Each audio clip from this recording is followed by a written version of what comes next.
जो क्या बोलते हैं उसे प्लान उड़ाने, पायलट को शराब पी के प्लान उड़ाने की इजाजत। यदि शराब अच्छी है तो पिलाओ उसे खूब शराब, फिर उड़ाए प्लेन। फिर काहे सरकार ड्राइविंग लाइसेंस कब देती है और ड्राइवरों को चेक करती है शराब पी के तो नहीं चला। शराब सही होती तो काहे ड्राइवरों के मुंह पे मशीन लगा के चेक की जा रही है। मतलब शराब गलत। जो लोग शराब चर्च में चढ़ा रहे हैं वो भी मान रहे हैं कि शराब गलत है, वरना प्लेन उड़ाओ ना पी के। बोलो, इसका मतलब हमारा सनातन ही जब ठंडे दिमाग से सोचोगे तो हमारे यहाँ ही पानी चढ़ाओ, शिव जी को दूध चढ़ाओ, शराब चढ़ाने की मनाही।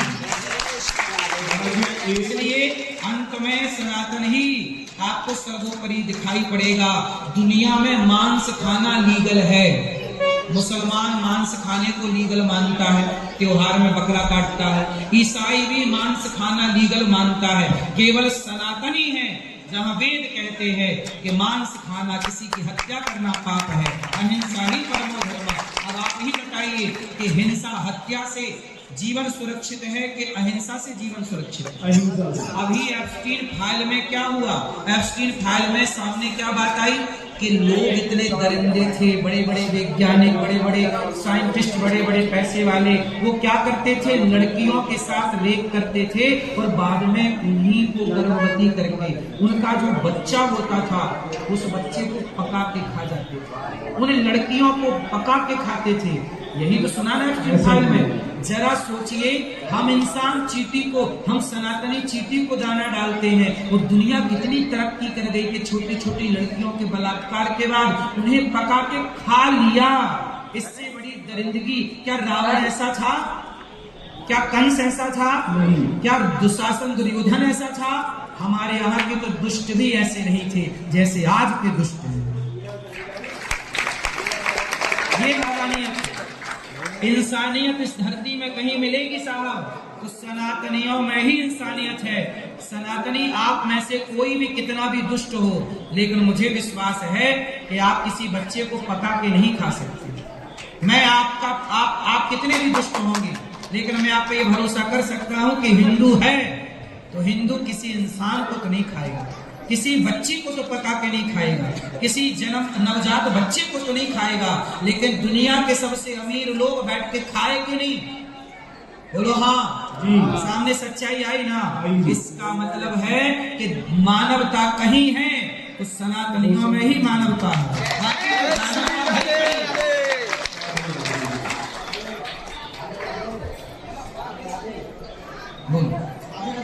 जी मेरी माँ ने पहली बार वृंदावन हमको लेके आया था, आपका सत्संग सुना, तब से हम वृंदावन को जान पाए। महाराज जी यूट्यूब में बीच में आपका एक वीडियो देख लिया था जिसका गलत दोस्त हो गया था आपका प्रति, जिसके लिए हम क्या वीडियो देख लिया था? महाराज जी अचानक जो छोटा छोटा वीडियो क्लिप कट करके आता है, उसी में अचानक एक वीडियो आ गया था देखते देखते, जिस कारण आपका प्रति मेरा दोस्त। कौन सा वीडियो था, सुनाओ तो?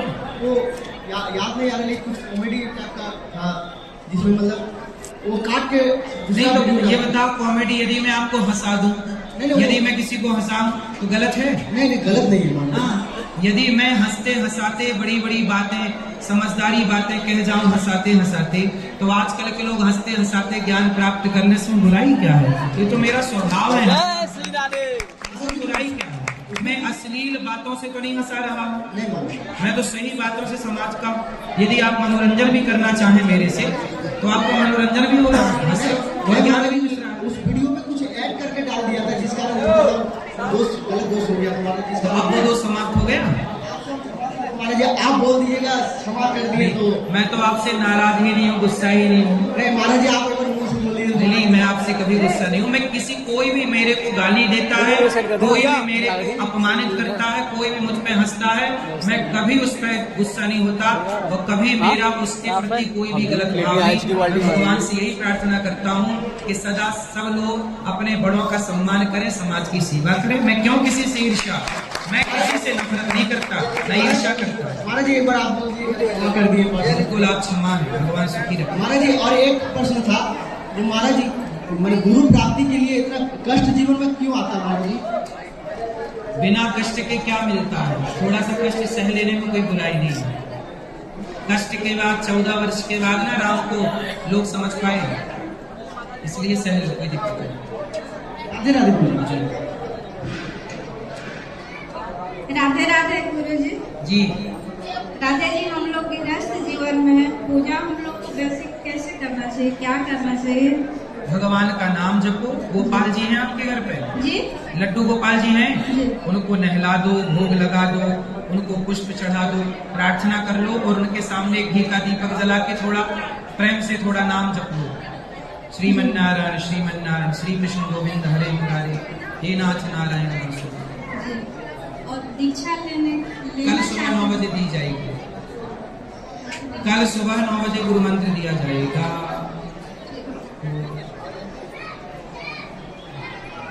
राम राम महाराज जी। राम राम। मैं छत्तीसगढ़ बाबा धाम से आया हूँ, रायगढ़ से, जहाँ बाबा जी विराजमान थे। जी जी जी, मेरा एक प्रश्न था कि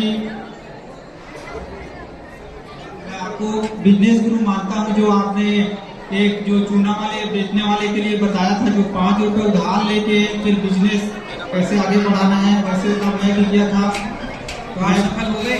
जी सफल हो गया। आज माता पिता के साथ मैं वृंदावन घूमने के लिए आया उसी पैसे से। देखिए मेरी बातें जो ठीक ठीक समझेगा वो सफल जरूर हो जाएगा। आपकी कथा भी बहुत अच्छी लगती है, हम लोग को, हम पूरा परिवार उसको सुनते हैं। क्लियर आ रहा है। और आपने जो बताया था कि कैसे उधार पैसा पहले 1,000 उधार लिया था अपने सेठ जी से, उसके बाद उसे जो वही बाबा धाम, जहाँ बाबा को समनारा बाबा है, जहाँ आप गए थे दर्शन करने, वहीं मैंने बिजनेस अपना स्टार्ट किया। 1,000 से 3,000 बनाया, 3,000 से 6,000, ऐसे करते करते पूरा जो कुछ भी है सब वो आप ही की कृपा से। आपको मैं बिजनेस गुरु मानता हूँ महाराज जी।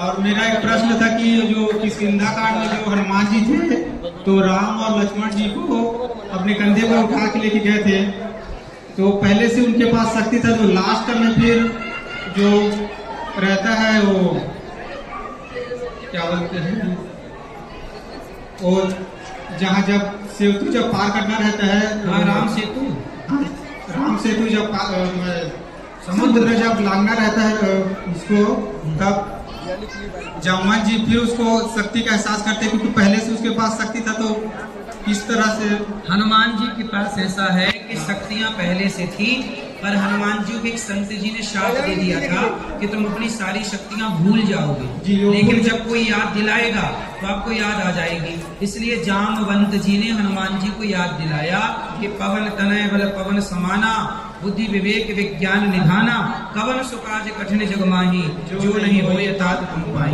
तब याद दिलाई तो हनुमान जी जाग गए और जो छलांग मारी तो लंका। तो जो राम और लक्ष्मण जी को कंधे में बैठाकर बड़ा रूप करके गए थे, तो पहले भी शक्ति था, तो भी शक्ति थी जी। ऐसी सामान्य शक्तियां तो थी, बड़ा रूप करना, छोटा करना, लेकिन जो विशेष शक्ति थी वो भूल गए थे। जय श्री महाराज। राधे राधे गुरु जी।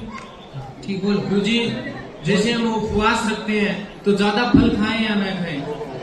मतलब ज्यादा जाप करो कि ना करो ये तो आपने पूछा नहीं, ज्यादा भजन करें कि ना करें, क्या खाएं महाराज? उपवास में क्या खा लें? मैं खाता ही नहीं गुरु जी, उपवास रखता हूँ तो मैं खाता नहीं। घर के बोलते हैं कि खाया करो, सुनो, खाया करो, फल खा लिया करो, फल खा के भगवान का नाम। जाने दो राधे राधे राधे राधे राधे गुरु जी। जी मेरे भाई खत्म हुए थे अभी 6 महीने पहले, तो सब लोग ये कह रहे हैं शादी करने के लिए देवर को, तो मैं क्या कर सकता हूँ? शादी? हाँ जी। आप अपनी जी भाभी माँ से कर सकता हूँ शादी को? तो ऐसा कौन कह रहा था?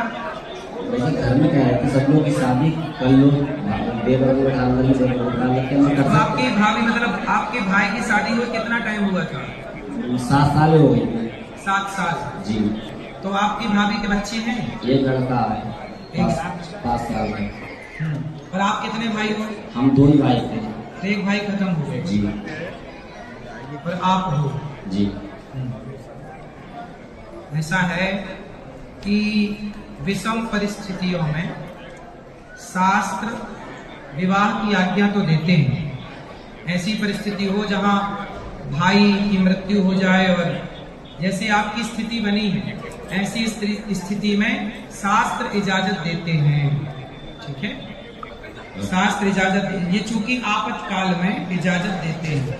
शास्त्रों में भाभी को माता माना जाता है, ये भी एक दृष्टिकोण है कि भाभी को माता माना जाता है, पर कुछ जो नीतियां हैं, कुछ शास्त्रों में मैंने संतों से सुना है। एक बार आप डिस्कशन कर लीजिए ठीक ठीक, मैं क्या कहूँ इसमें। आपकी भाभी तैयार है? भाभी तो पता नहीं फिलहाल तैयार है। तो आपने पूछा, मतलब समाज ने, हाँ। आपके परिवार ने पूछ के बात की होगी ना? हाँ तैयार है। आप तैयार हैं? मैं तैयार नहीं। ठीक है। ऐसा है, पहले के लोग ऐसी व्यवस्था इसलिए बनाए कि जैसे आज भाभी है, भाभी का एक मतलब पति खत्म हो गए और छोटा बच्चा है, यदि भाभी आज चली जाए तो फिर उसका जो बच्चा है वो खतरे में पड़ जाएगा, क्योंकि दूसरे पुरुष उसको स्वीकार नहीं करेगा ना। लेकिन यदि देवर से उसका विवाह करा दिया गया तो उसका बच्चा भी सुरक्षित रहेगा, वो भी सुरक्षित रहेगी और घर में ये वंशावली बढ़ती रहेगी। इस भाव से बुजुर्गों ने ये भी शास्त्रों में हिस्सा रखा है इस बात का कि ये भी एक दृष्टिकोण है। तो शास्त्र आज्ञा देते हैं, आगे मर्जी आपकी। ठीक है? गुरुजी एक बात है, मैं खाटू श्याम जाता हूँ तो मेरे दोस्त यादव है, तो वो कहते हैं तुम हमारी पूजा करने जा रहे हो, तो क्या मैं उनकी पूजा करने जाता हूँ? यादव कुल में पैदा हुए हैं। कौन? यादव है। कौन?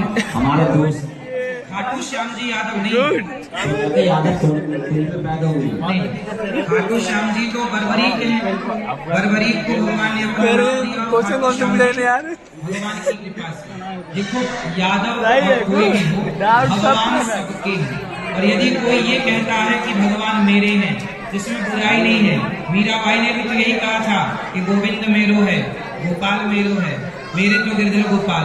यदि वो भगवान को अपना कहते हैं तो आप भी अधिकार से कह सकते हैं कि भगवान मेरे नहीं है। भगवान तो सबके हैं, कोई अधिकार जमाए तो कोई बुराई भी नहीं है। हमारे दर्शन करिया है, कोई बात नहीं, वो मजाक में कह रहे हैं, आपको बुरा नहीं मानना चाहिए, अपना मन लगा के कार्य करना चाहिए। जी राधे राधे गुरु जी। जी। मैं महाराष्ट्र पुलिस का